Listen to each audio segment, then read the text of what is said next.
지난주에는 유다의 마지막 개혁군주 요시야의 종교개혁을 중심으로 해서 하나님의 말씀에 대한 우리의 자세를 살펴보았습니다.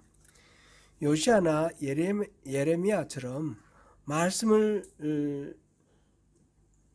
하나님의 말씀을 대했을 때 철저하게 거기에 순종하는 사람이 진짜 하나님의 사람이라 말할 수 있습니다. 그 밖에 우리 세 사람의 세 가지 스타일을 우리 봤는데, 여호야김은 말씀을 들을 때 그 두루마리 이렇게 조금씩 듣고는 면도칼로 잘라가지고 불태웠다 그랬습니다. 하나님의 말씀을 철저히 부인하고 조롱하고 불순종하는 그런 케이스가 있습니다. 시드기야는 말씀을 사모해서 예레미야에게 하나님 뭐라고 말씀하셨느냐 물어보기도 하고 그렇게 하는데, 하나님의 말씀을 기본적으로 수긍하고 사모하는 마음은 있지만 말씀을 실천할 그런 용기도 없고 그럴 마음도 없습니다. 그런 불순종의 케이스가 있었고요. 세 번째는 요하난입니다. 요하난은 하나님의 말씀을 순종하겠다고 큰 소리는 뻥뻥 치는데 그 말씀이, 주어지는 말씀이 자기가 원하는 자기의 뜻과 일치하느냐 안 하느냐에 따라서 자기의 말에 맞으면 따르겠다 이라는 뜻이죠. 그래 아니면 그 선지자를 거짓말쟁이로 치부를 해버리고, 그것은 하나님의 말씀 따르는 자세가 아닙니다. 우리가 말씀을 취사선택해서 내 마음에 들면 따르고 내 마음에 안 들면 안 따르면 바로 이 요하난과 같은 그런 경우가 되는 거죠. 요하난과 같은 경우도 많고 시드기야 같은 경우도 많습니다. 우리가 정말 말씀 따르고 싶은 마음이 있는데 간절한데 계속해서 실패하고 실질적인 용기가 없고, 그렇게 했을 때 감당할 자신이 없고 뭐 이런 식으로 해서 계속해서 불순종하는 그런 케이스가 우리 가운데는 여호야김처럼 대놓고 거부하는 경우는 없겠죠. 그러나 시드기야나 요하난처럼 그렇게 불순종하는 경우는 우리 안에 많이 있을 수 있다라는 것을 한번 생각해 보면 좋겠습니다. 그 모든 길은 다 망하는 길입니다. 불순종하는 길은 다 망하는 길이다라는 것 기억하면서, 오늘은 예레미야 애가를 통하여 우리의 삶 속에 겪는 고통에 대한 이해와 이를 벗어나기 위한 지혜에 대하여 함께 살펴보겠습니다. 우리 매일 성경을 텍스트로 해서 우리 새벽 예배 하고 있고, 그 매일 성경을 텍스트로 해서 주일 설교 말씀 제가 준비합니다. 근데 이번에는 좀 예전에 2021년에 예레미야 우리가 설교한 내용이 있는데 그때 이제 3장 39절까지 했거든요.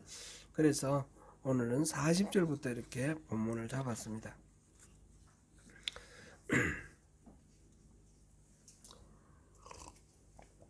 오래됐으니까 예레미야 애가에 대해서 아주 간단하게 브리핑을 좀 하는 게 필요할 것 같습니다. 예레미야 애가를 읽으시면 굉장히 말도 어렵기도 하고 반복되기도 하고, 그래서 분위기도 굉장히 멜랑콜리 해가지고 우울하고 더 어둡죠. 그래서 읽기가 여간 어려운 게 아닌 것 같아요.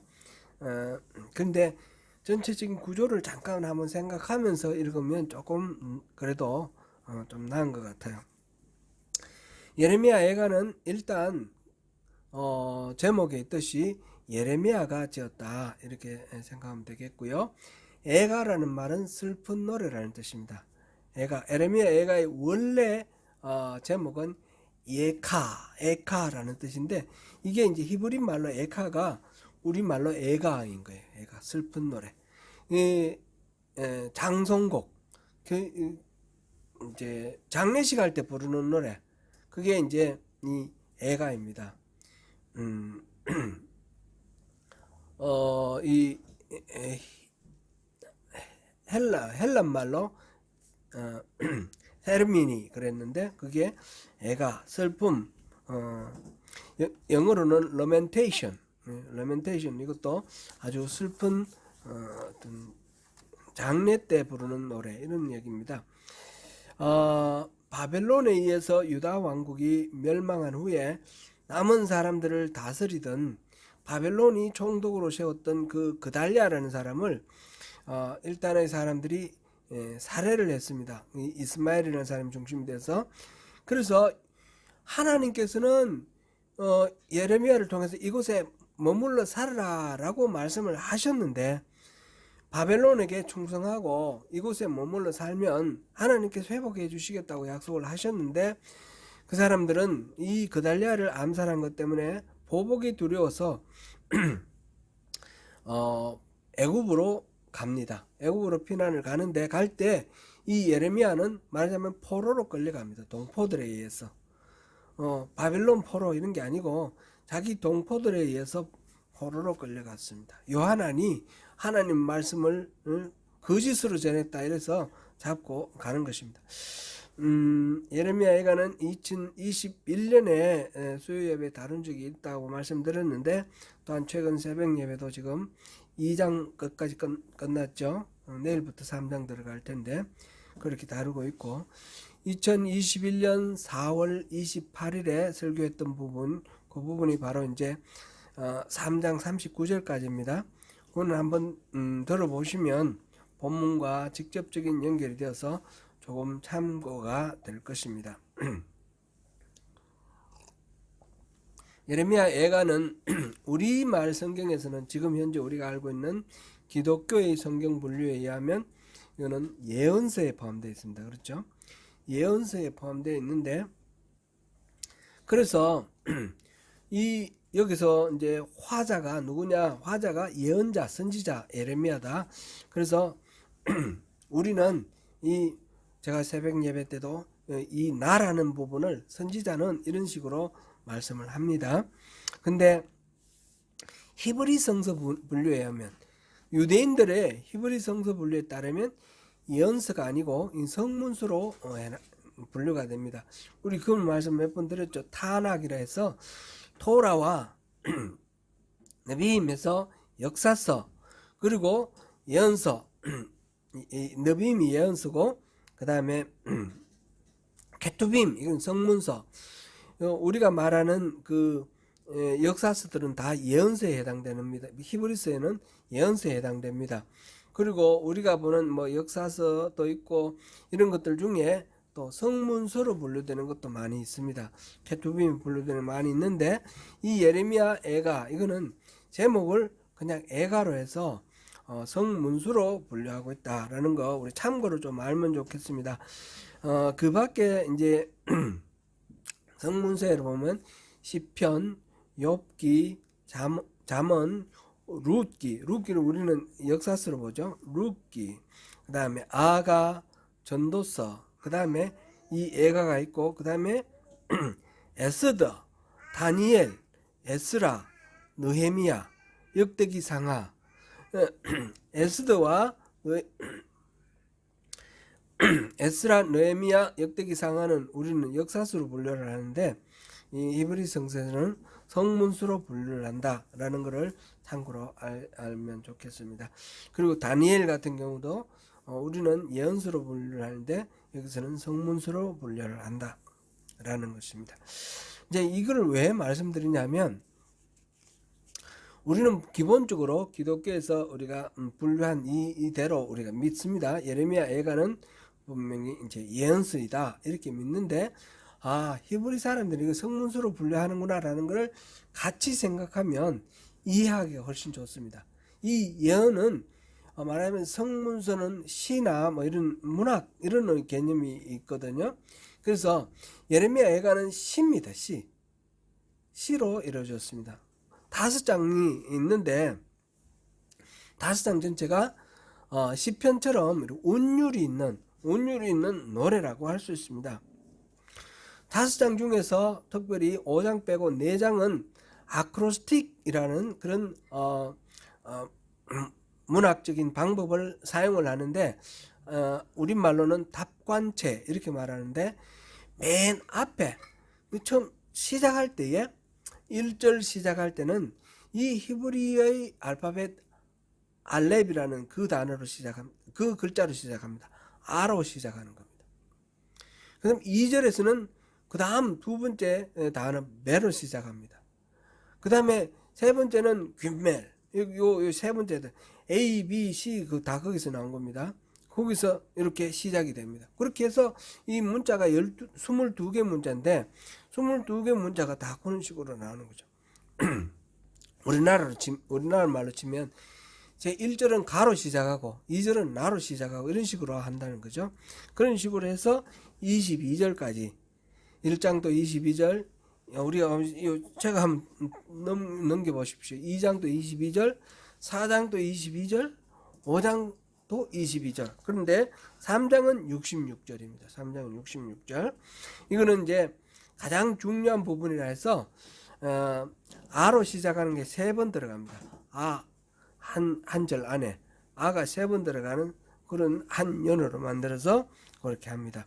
이런 닭관체 문학은 시편 119편이 바로 그렇습니다. 시편 119편은 22자를 각 8절씩 같은 문자로 있는 것입니다. 아로 시작하는 게 8절, 배로 시작하는 게 8절, 이런 게 베트로 시작하는 게 8절. 그런 식으로 해서 시편 119편은 구성되어 있습니다. 지금 예레미야 애가 5장은 그런 닭관체는 아닙니다. 닭관체는 아닌데 순수가 이제 왔다 갔다 하는데 그런데 앞에서 22절로 돼 있었기 때문에 이것도 22절로 맞췄습니다. 그러니까 이게 시의 형식을 가지고 시의 모양으로 노래하고 운율이 붙은 그런 어떤 예언이다 이렇게 우리가 이해를 하면 쉽겠죠. 유다가 망하고 백성들은 끌려가고 그 유다는 항상 고귀한 부인 같고 공주 같고 그렇게 하나님이 특별히 사랑하시는 존재 선민의식으로 이렇게 자부심이 많던 그런 존재였는데 이제 포로로 끌려가서 과부같이 되었고 공주 같은 그 이스라엘이 이제 노비가 되었다는 거죠. 강제 노동하는 노비가 되었다. 그렇게 그래서 밤이나 낮이나 눈물이 흘러서 눈이 짓무를 정도입니다. 그래도 아무도 위로해 줄 수 있는 그런 사람이 없는 너무 고통스럽고 너무나 외로운 상황을 노래로 표현했습니다.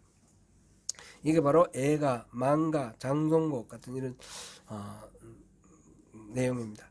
제가 생각해 보니까 제가 어릴 때 제가 이제 막내로 태어났는데 우리 형제들 다 떠나고 그 다음에 제가 부모님하고 이렇게 좀 살았거든요. 근데 그 전에는 그런 거를 기억이 별로 없는데 제가 이제 조금 커서 초등학교 상급생 중학교 3학년까지 이렇게 한 3, 4년 있는 동안에 우리 이제 아버지 어머니랑 이제 그렇게 살았는데 우리 어머니 일생을 생각해 보면 되게 어려웠던 것 같아요. 일은 또 얼마나 많았습니까? 밭일 해야지, 논일 해야 되지. 거기다가 빨래하고 옛날 빨래는 전부 풀로 이제 먹이고 다리고 수초로 다리는 거 아닙니까? 그러고 다듬이질도 하고 시간이 모자라는 거예요. 잠자는 시간도 모자라죠. 그런 삶을 살면서 애도 저도 어머니가 막 새끼를 꼬다가 낳았대요. 그러니까 저는 새끼 꼬다가 낳고 또 우리 형은 밭에서 일하다가 낳고 이런 식이에요. 이런 식. 요즘처럼 이렇게 병원에 가서 이렇게 기다리고 이런 것도 아니고 막 어떻게 보면 너무 처참하지 않습니까? 그건 다른 동물들처럼 그렇게 고생하면서 사는 것. 너무너무 고통스럽고 힘들고 어려운 거예요. 억울함도 많고 이렇게 고생했으면 뭔가 누리고 막 이래야 되는데 그것도 아니고 여전히 가난하고 여전히 자녀들은 크면 각각 떨어져 자기들 살기에 바쁘지 부모 와서 이렇게 모시고 섬기고 이런 형편도 안 되고 그냥 혼자 있을 때에 우리 어머니가 그렇게 슬픈 노래를 하시더라고요. 아이고 아이고 내 팔자야 그러면서 노래를 하시는 거예요. 그 할 때마다 막 저도 많이 울었고 우리 어머니도 많이 울면서 근데 이게 예레미야 애가를 이렇게 읽으면서 우리 어머니가 생각나는 게 그렇게 울으셨지 우리 어머니. 아마 이 예레미야 애가도 우리가 읽는처럼 살아있는 사람은 자기 죄들 때문에 벌을 받나니 이렇게 안 했을 거예요. 가락을 넣어가지고 그죠? 그렇게 했을 거다 그런 생각이 됩니다. 전체 내용을 또 간단하게만 살펴봅니다. 이건 뭐 이번 주하고 다음 주만 우리 예레미야 애가하고 끝낼 건데 그래도 좀 예레미야 애가가 여러분들 읽으실 때 좀 기억나면 좋겠다 싶어서 말씀을 드립니다. 1장에서는 황폐한 예루살렘이 황폐한 모습을 보고 억누를 수 없는 슬픔을 토로하는 거고요. 같은 내용인데 비슷비슷한 내용인데 2장에서는 이 황폐한 예루살렘 이 슬픔이 어디서 왔느냐 바로 그 이유가 죄 때문이다. 우리의 죄 때문이다. 그렇게 하는 이야기들입니다. 그래서 여호와께 긍휼을 구합니다. 3장은 앞에서는 공동체적으로 노래했고 3장에서는 개인적으로 노래하는 겁니다. 이거는 예레미야 선지자 개인이 지금 막 탄식하며 노래하는데 이거는 공동체와 개인의 운명이 다르지 않다는 겁니다. 공동체가 고통스럽고 망했을 때 그 유대인 개인 한 사람 한 사람이 다 망하고 고통스러운 겁니다. 그래서 그런 입장에서 예레미야가 자신의 고통스러움 그 외로움을 호소하는데 그것이 유다 전체와 같이 이렇게 일치시켜져 그렇게 나옵니다. 그 다음에 4장은 포위당한 예루살렘의 처절한 환경, 그리고 5장은 이 전체를 이제 쭉 정리를 하면서 눈물로서 하나님께 회복을 간구하는 그런 내용입니다. 그래서 지금 오늘 3장인데 이제 내일부터 더 이 부분을 가지고 다시 또 묵상을 하면서 새벽 예배를 할 겁니다. 먼저 이스라엘 모든 공동체가 겪는 비극이 구체적으로 시인 예레미야 개인과 따로 뗄 수 없다는 것을 인식하면서 애가가 개인적인 애가로 바뀌고 있다라는 점 다시 한번 생각해 보고요. 예루살렘의 멸망이 한 개인에게 어떤 의미를 주는가를 중점으로 기록하고 있습니다. 하나님의 백성이 당하는 개인적인 고난은 하나님의 백성 전체의 고난과 같습니다. 하나님의 백성의 정체성은 하나님의 백성이 뭐냐? 그거는 하나님과의 관계에 달려 있습니다. 하나님과 이 언약 관계가 이루어져 있으면 하나님의 백성이고 그게 아니면 상관없는 그런 관계가 되는 거죠. 따라서 하나님에 대한 소망이 끊어지는 것, 이것이 가장 큰 재앙입니다. 오늘 우리 3장 본문에서도 그런 얘기들이 나오는데 기도를 해도 구름이 가려워서 기도가 올라가지 않는다. 이거는 이제 기도가 막혔다라는 것을 그런 식으로 이제 문학적으로 표현한 거죠. 그러니까 하나님하고 우리하고 대화가 이루어지지 않고 소통이 이루어지지 않고 관계가 깨어지는 거, 이게 가장 큰 문제인 것입니다. 그래서 이것이 깨어지면 참된 의미에서 그리스도인의 삶이라 할 수가 없다. 그래서 이 관계를 중요하게 생각해야 된다. 이라는 것을 우리가 한번 확인하고 넘어가면 좋겠습니다. 이스라엘 백성에게는 예루살렘 성전이 무너졌다는 그 외형적인 그 사건, 지금 유다가 멸망하고 예루살렘이 무너졌다. 그 전쟁 치다가 무너졌다. 이게 고통스럽고 힘든 것이 아니라 그동안에 뭐를 믿었습니까? 우리가 신화라고 표현을 했습니다. 다윗의 자손은 영원히 대가 끊어지지 않겠다고 하나님이 약속하셨고 그 솔로몬이 전 성전에 하나님이 약속하셨어요. 내가 이곳에 이름을 두고 너희들이 이곳을 향하여 기도하면 무슨 일이 있든지 기근이 들거나 전쟁이 들거나 포로로 끌려가 있거나 언제나 내가 들어주겠다고 약속하셨던 그 성전입니다.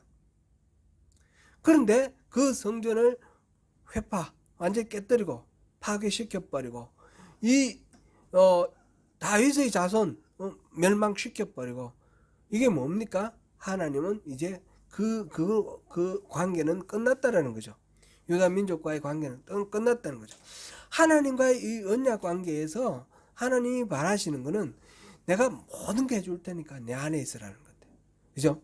내가 모든 거 다 해줄 테니까 내 안에 있으라. 이게 하나님의 언약인데, 근데 모든 거 다 해주는 동안 이 백성들은 한사코 하나님을 떠났습니다. 바알을 숭배하고 아세라를 숭배하고 몰렉을 숭배하고 밀곰을 숭배하고 온갖 우상들을 다 숭배를 하는 겁니다. 그리고 막 자기들의 만족을 위해서 하나님께 제사는 지냅니다. 아주 좋은 향품을 얻고 먼 데서 외국 인도 같은 데서 요향을 수입을 해가지고 그거 가지고 막 제사를 지내는데, 그 모든 목적이 뭡니까? 자기의 이익을 얻기 위하고 자기의 마음의 평안을 얻기 위하고, 내가 이 제사 지냈어, 나는 이렇게 하나님을 섬기는 거야, 나는 이렇게 믿음이 좋은 사람이야, 이런 식으로 자기 위안을 얻기 위해서 그렇게 신앙생활을 하는 겁니다. 하나님을 생각하는 게 아니라 자기를 생각하는. 그러니까 하나님의 입장에서는 이 하나님의 백성들을 향해서 이 우산을 펼치고 있는 것이 의미가 없어지는 겁니다. 하나님 우산을 걷었다라고 표현을 했는데, 사실은 그런 것보다도 하나님 펼쳐 놓으신 우산 아래 들어가지 않는다는 거죠. 지금 우리 시골에서 이거 닭 키워볼 때 보면 병아리가 간혹 가다 보면 암탉이 막 구구 해가지고 병아리들을 다 모아가지고 이 날개를 이렇게 덮는 경우가 있어요. 보면 소리개가 저 위에서 빙빙 돌고 있어요. 소리개가 떴으면 이 병아리 잡아가니까 어미닭이 날개 밑에 탁 덮는 거예요. 그럼 안전하게 보호가 되겠죠. 그런데 안 들어와. 안 들어오면 어떻게 되나요? 보호를 못 받는 거 아닙니까? 하나님이 이 날개를 펼쳐서 이리 들어와라 그러는데, 하나님의 백성들이 한사코 나 별로 내가 관심 없어 그러면서 떠나가면 하나님의 은혜가 이루어지지 않는 거죠. 그래서 그 은혜에서 끊어졌는데, 이제 나라가 멸망하고 이 예루살렘 성전이 파괴된 걸 보고 백성들이 비로소 깨닫습니다. 하나님이 우리를 도와주신다 그랬는데, 하나님이 우리를 보호해 주신다 그랬는데, 다윗의 자손 대가 영원하다고 그랬는데, 하나님 이름 두신다는 성전이 있으면 우리는 안전할 거라고 믿었는데 왜 이런 일이 일어났을까? 하나님은 우리를 떠나셨나? 하나님 우리를 버리셨나? 그런 생각을 하니까 너무너무 절망스러운 겁니다. 하나님 우리를 버리셨다고, 하나님 우리를 떠나셨다니까. 그래서 비통해서 울고 그렇게 고통스러워하는 것입니다. 3장 우리 앞부분인데 17절 18절을 우리 같이 한번 읽어보겠습니다. 이거는 오늘은 띄우지 않겠습니다.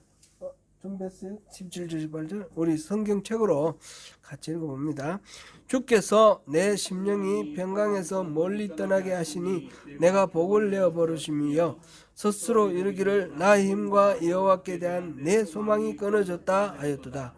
이제 하나님에 대한 소망이 다 끊어졌습니다. 이러한 절망 속에서 시인은 낙관적인 메시지를 전합니다. 하나님께서 긍휼하심으로 하나님의 백성을 이끄시기 때문에 궁극적으로 이스라엘을 회복시켜 주실 것이다 라는 그런 간절한 기도를 노래합니다. 지금 우리가 생각할 땐 절망하고 하나님 우리를 떠났다고 생각하지만 그렇지 않다.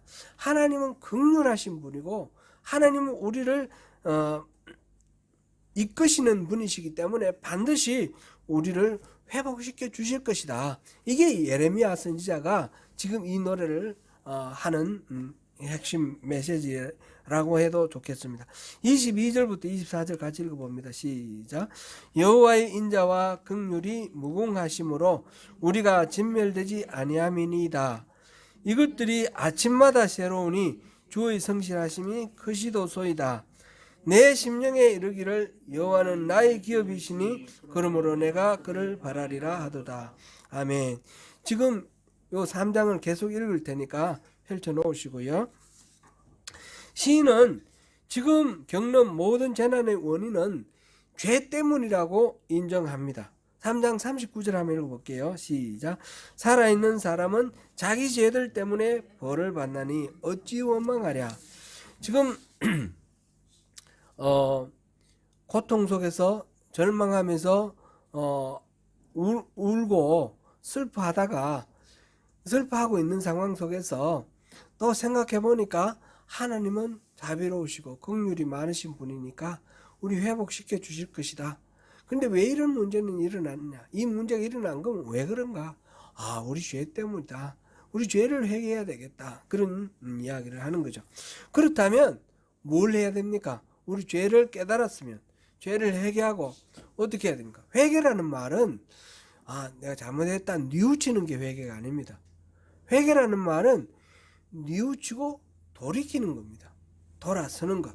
그래서 지금 이 상태에서 자기 삶의 궤적을 돌아보면서 걸어온 길과 반대 방향으로 유턴을 하는 겁니다. 40절 본문 40절 오늘 본문 40절 읽어보겠습니다. 시작. 우리가 스스로 우리의 행위들을 조사하고 여호와께로 돌아가자. 아멘. 여기서 우리가 주목할 단어는 행위라는 단어입니다.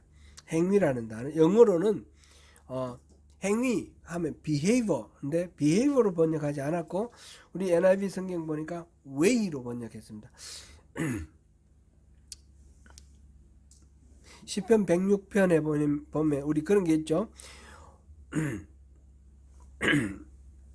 모세에게는 하나님이 모세에게는 그 행위를 보이시고 이스라엘 백성들에게는 그 행사를 보이셨다 그랬어요.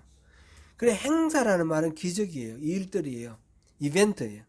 근데 행위라고 번역된 이거는 번역이 좀 적절하지 않다 이래 보는 게 더 좋아요. 차라리 길로 번역하는 게 더 좋습니다. 그러니까 모세는 길을 보았어요. 똑같은 이벤트가 일어나는데, 그러니까 마라에 홍해를 건널 때도 그랬고, 홍해를 건너와서 이렇게 목이 말랐는데 마라의 물가에 이르렀을 때에 백성들은 막 원망하잖아요. 그런데 그것이 단물이 됐고, 바로 거기서 얼마 멀지 않은 곳에 엘림의 나무가 있어서 모든 백성들이 먹고도 남을 정도로 그렇게 모든 문제들이 사실상 하나님은 가까이 해결책을 다 두고 미리 예비하고 두고 계신다는 것을 이렇게 우리가 볼 수 있는데요. 이스라엘 사람들은 끈끈이 보는 거예요. 끈끈이. 먹을 게 없구나. 하나님 아우성치고 하나님 원망하고 모세 원망하고 그게 해결되면 할렐루야 감사합니다. 그 다음에 또 다른 문제 생기면 하나님 원망하고 모세 원망하고 이러는 거예요. 또 그걸 하나님 해결해 주시면 할렐루야 감사하다가 또 조금 있으면 또 원망하고. 이게 끊임없이 반복되는 이유는 그 하나하나만 보는 거기 때문에 그렇습니다. 근데 모세는 어떻습니까? 길을 보는 거예요. 길을. 앞으로 쭉 나가는 길을 보는 거예요. 이 길로 가면 저쪽 가면 이제 대전이 있고 저쪽 가면 뭐 대구 있고 그 다음에 부산이 있던 것처럼 여기서 보면 쭉 가다가 해밀턴 있고 그 다음에 타오포 있고 그 다음에 웰링턴이 있는 거 안단 말이에요. 가다가 보면. 그런데 그 길이 있는 거를 모르면 왜 여기서 이렇게 오랫동안 갔냐 이런 식으로 앞이 미래가 불투명한 거죠. 모세는 길을 보고 이스라엘 사람들은 길을 못 본다. 그냥 단순히 일어나는 행사만 본다. 그런 차이가 있었는데 여기서도 지금 그 행위라는 것을 보라는 겁니다. way. 여기서 이 단어가 그 단어입니다. 우리가 걸어온 길을 보라는 겁니다.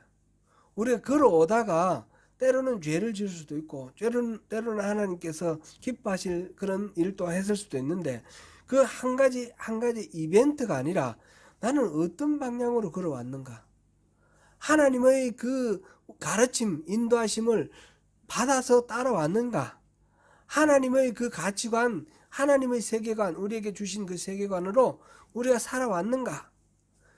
이 길을 보라는 겁니다. 방향성, 길, 철학, 인생관, 세계관, 신앙의 기조, 신앙의 어떤 자세, 여러 가지로 우리가 표현할 수 있는데, 그런 흐름을 보고 방향성을 보라는 거죠. 그 방향성이 내가 비록 교회에 와서 열심히 예배하고 있었지만 방향성이 잘못됐을 수도 있어요. 그러면 그 방향성에 맞게 그긋난 방향에서 좀 바람직한 방향으로 바꿔야 되는 거죠. 이게 바로 참된 의미에서 회개입니다. 그 참된 의미에서 바람직하게 지향해야 할, 우리가 나아가야 할 방향은 어디입니까? 여호와입니다. 여호와. 그래서 여호와께로 돌아가자. 우리의 행위를 조사하고 우리 걸어온 길의 방향을 보고 우리 걸어온 삶의 궤적을 살펴보고 그리고 하나님께로 돌아가자. 이게 핵심 메시지인 것입니다. 우리가 지나온 삶의 궤적을 철저히 살피며 회개해야 됩니다. 하나님이 가르치시는 길에서 이탈했던 걸음을 다시 돌이키는 것입니다. 이 일은 말이 아닌 삶으로 해야 됩니다. 기도하는 손만이 아니라 마음까지 주님께 올려드려야 됩니다. 41절 같이 읽어봅니다. 오늘의 마음과 손을 아울러 하나님께 들자. 만약 하나님이 용서해 주시지 아니하시면, 하나님이 진노를 거두지 않고 긍휼을 베풀지 아니하시면, 이 회개하는 기도를 듣지 아니하시면, 처참한 상태로 내버려 두신다면 유다는 원수에게 완전히 삼켜져 멸절될 것입니다. 하나님의 백성의 파멸로 인해서 선지자의 그 눈에는 눈물이 강물처럼 흐릅니다. 여호와께서 하늘에서 보실 때 그렇다라는 말입니다. 선지자는 자신 곧 유다의 고통을 원수들에게 잡힌 사냥감 신세로 표현합니다. 사냥꾼이 노리는 새의 신세로 그렇게 표현했습니다. 하나님께 호소합니다. 구덩이에 넣고 돌을 던지고 또 물이 머리 위로 지나간다 그랬으니까 그 구덩이에 잠겨가지고 완전히 깔아앉은 상태. 그런 것처럼 살아날 길이 보이지 않습니다. 모든 것이 끝났다고 생각하는 순간에 하나님께 호소합니다. 삶이 버겁고 고통스러워 혼자 끙끙 앓다가 자포자기해서는 안 됩니다. 하나님께 아뢰어야 합니다. 내 삶을 하나님과 연결시켜야 됩니다. 그 하나님과 연결된 이웃들과도 연결이 될 수 있습니다. 하나님은 내 손을 통해 이웃을 돕기도 하시고 이웃의 손을 통해 나를 돕기도 하십니다. 우리 인생에서 가장 큰 재난은 다시 한번 우리가 확인하건대 하나님과의 관계가 끊어지는 것입니다. 기도해도 들어주지 않으시고 이름을 거두시는 것입니다. 그런데 시인은 큰 소망을 노래하고 있습니다. 하나님이 자기의 억울한 사정을 다 보아 알고 계시면서 그 원한을 풀어주실 것이다 믿습니다. 이 마음을 우리가 잊어서는 안 되는 것입니다. 4절부터 55절부터 57절까지 오늘 본문 다음번인데 55절부터 57절까지 같이 읽습니다. 여호와여, 내가 심히 깊은 구덩이에서 주의 이름을 불렀나이다. 주께서 이미 나의 음성을 들으셨사오니 이제 나의 단식과 부르짖음에 주의 귀를 가리지 마옵소서. 내가 주께 아랫날에 주께서 내게 가까이 하여 이르시되 두려워하지 말라 하셨나이다. 아멘. 이것 하나면 끝난 것 아닙니까? 하나님이 우리의 아우성을 들으셨고 두려워하지 말라 이렇게 말씀하셨으면 끝난 것 아니겠습니까? 욥기를 한번 우리가 잠깐 한번 생각해 보면 좋겠습니다.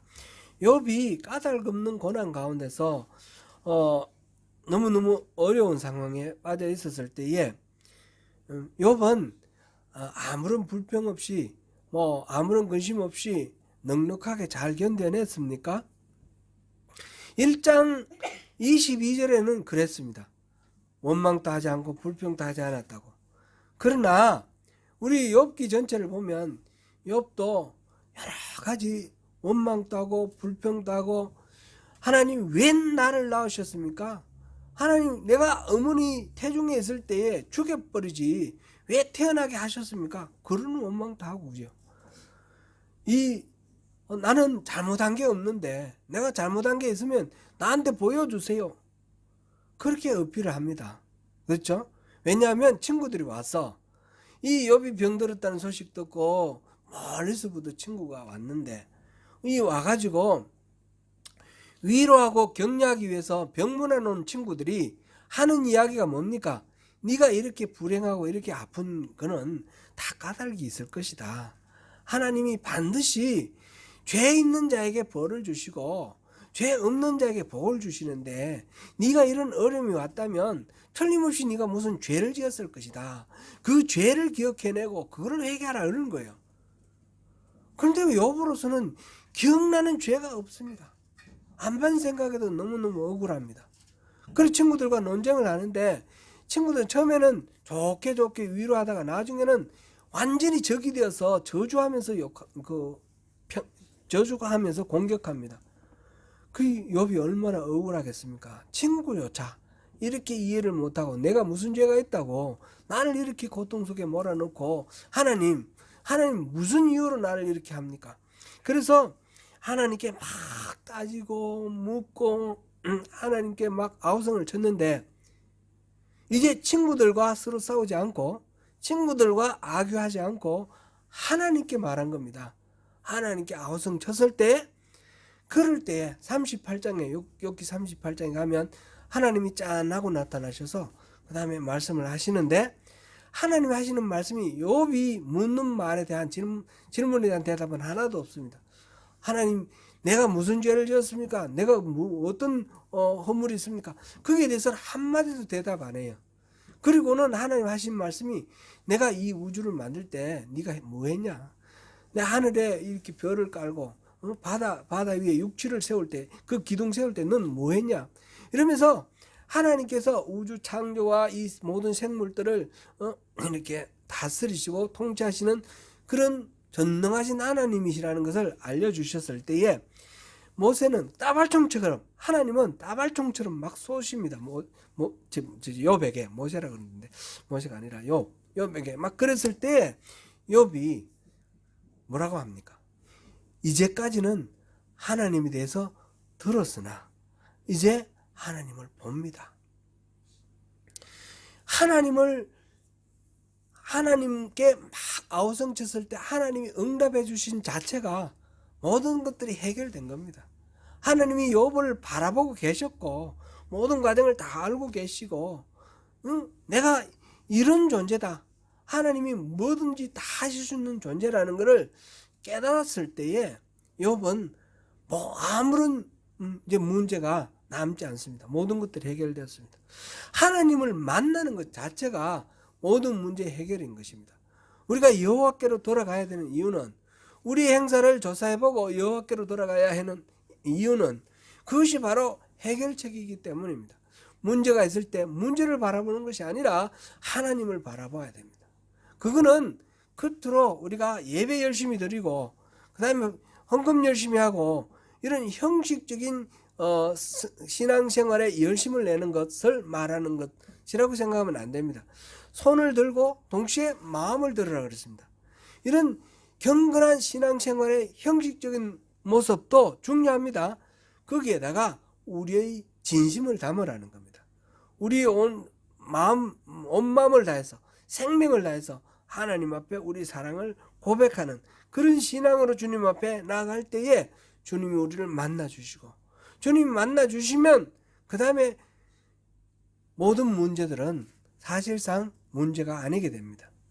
어떤 예를 들어서 완전히 모든 것들이 다 욥 같으면 자녀들도 잃고 병이 들었는데 병도 낫고 자녀들도 다 회복시켜 주셨습니다.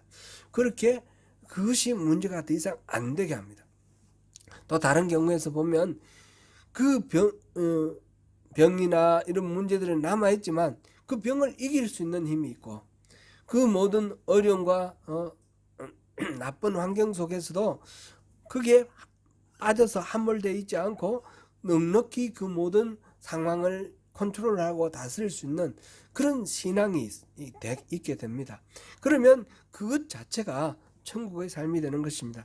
사랑하는 성도 여러분, 여호와께로 돌아가십시다. 겉으로 교회에 열심히 와서 예배하는 것 중요합니다. 그러나 그것만으로는 안 됩니다. 손과 함께 마음을 들라 하셨습니다.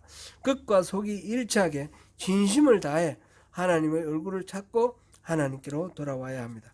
우리의 탄식하고 부르짖는 음성을 들으시는 하나님께서 우리의 마음을 붙들어 주실 것입니다.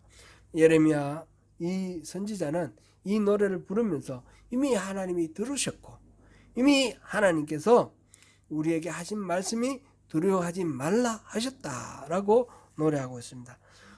아무것도 염려하지 말고 오직 모든 일에 기도와 간구로 너희 구할 것을 감사함으로 하나님께 아뢰라고 그랬습니다.